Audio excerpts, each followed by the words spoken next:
Bakersfield Police Department is asking for the community's help tonight in identifying a woman who is wanted for questioning after allegedly threatening another person with a gun.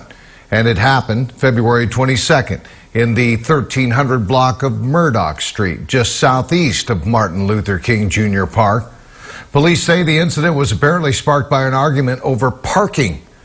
Now, here's a picture of the woman police are looking for. She's described as being about 50 years old. Police say she's possibly armed with a revolver-style handgun. Anyone with information on her name or her whereabouts is urged to contact Bakersfield Police at 327-7111.